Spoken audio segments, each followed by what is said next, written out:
fact. Right. So there's a certain shame that a lot of people feel when using any drug. I, for whatever crazy reason, feel it a little bit with cannabis. It's, just a hair of, I should be studying, I should be reading, I should be, more focused. This is a little hedonistic. It's a little comfort oriented.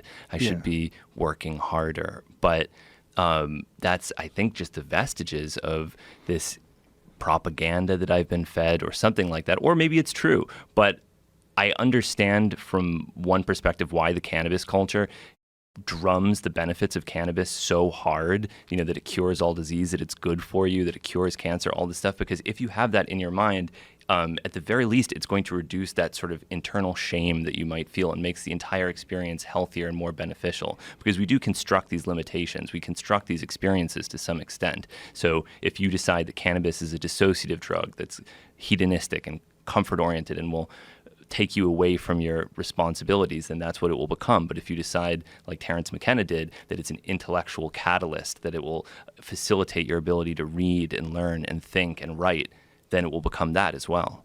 Yeah, it's a weird one, right? Because people that take it that are prone to paranoia or that are dealing with like some difficult issues in their life right now that they're perhaps trying to avoid, it becomes an uncomfortable experience. Whereas people that are happy and having a good time and in a good place, the marijuana will sort of enhance that. It'll give you this loving, warm feeling of comfort and of like sort of acceptance of your existence, and it's going to be okay. Right. But I think even the paranoia is like a sort of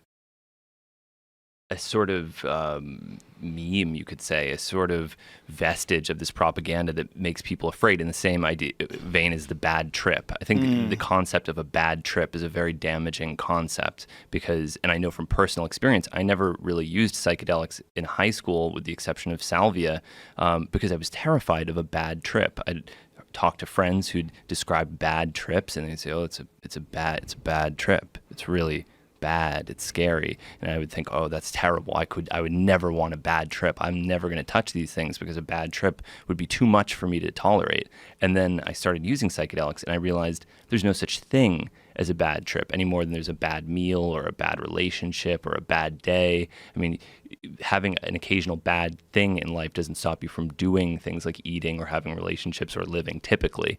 So what do you mean by are you saying there's no such thing as a bad trip? Yes. You're saying there's no such thing as a bad meal? I'm saying that there is such thing as a bad meal, but it wouldn't prevent you from tripping. And I think that even the bad, or wouldn't prevent you from eating rather, sorry about that. But I think even these bad trips, although they can be difficult, are beneficial and are a learning experience in the same way that a bad meal could be. You learn not to go to that restaurant, or maybe you learn something about what makes you sick or what to be careful of in the future. If you are approaching life from a non-fearful perspective where your intention is to learn, then you can extract benefit from almost any experience. And these difficult psychedelic experiences, I genuinely believe, and this is what is maybe the hardest thing to communicate about psychedelics, is that it's the difficult ones that are often the best. Those are the ones that really teach you something. And when you're trying to talk about psychedelics with people who've never used them, it's not a great selling point to say, oh, the best thing that can happen is you're going to think you're going to die. But that is arguably the best thing that can happen, is to think that you're going to die, because that's a confrontation with the overarching fear, the fear that generates all other fears. And if you conquer that fear, then your life will almost certainly improve.